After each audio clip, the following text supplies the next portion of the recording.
So, I think I've made a lot of progress so far this week. I finally got somewhere with chamfering. Like, these front edges are nicely smoothed, and like this little dip back here. There's a lot of art to chamfering I've found, accidentally discovered. Uh, One thing that I figured out that kind of helps is to try and work in. I'm sure most people probably figured this out already, but if you try and work in loops, that helps. Also, if you miss, like I did the whole outer edge, this whole front edge in one big long go, and I missed a couple of edges in there, like this one. I missed this edge, so I had to manually do it later. That's why it doesn't exactly match this other edge here.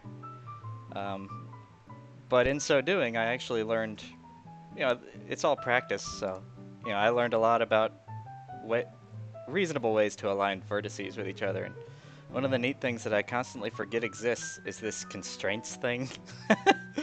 Like if you constrain by edge and then you grab a vertex and you go to drag it around, it holds it restricts its movements based on edges, which is kind of cool.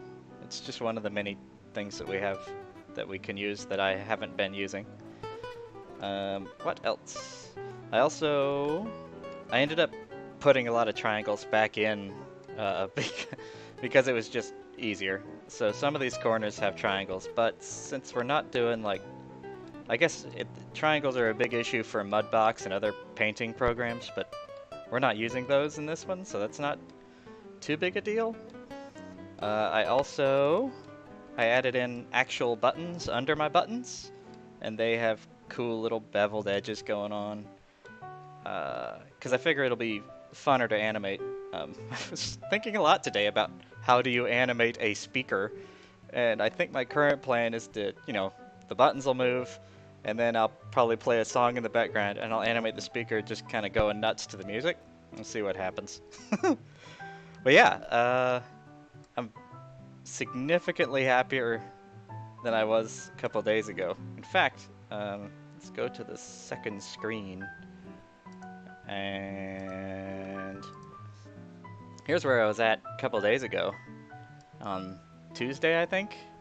I had gotten rid of a lot of triangles. This is probably Wednesday. This is version 75. I'm up to 108 now.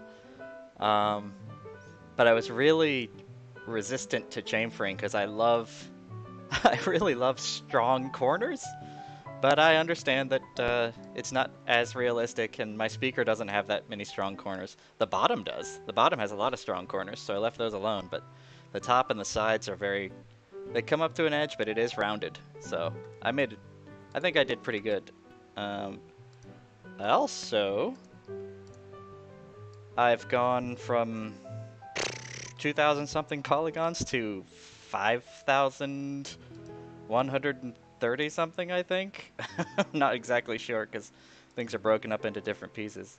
And I did get to count all the polygons earlier today, but it was 5,000.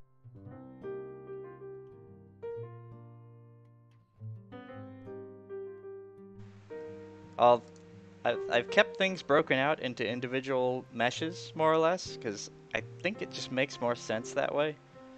I'll see how that works when I'm unwrapping it more, because it's all a learning experience, but it just makes sense to me, texturing-wise, especially, obviously the buttons, because they'll be moving and whatnot, but this outer rubber thing is a distinctly different texture than these, I call them smooth bits, and the front and back are actually screens.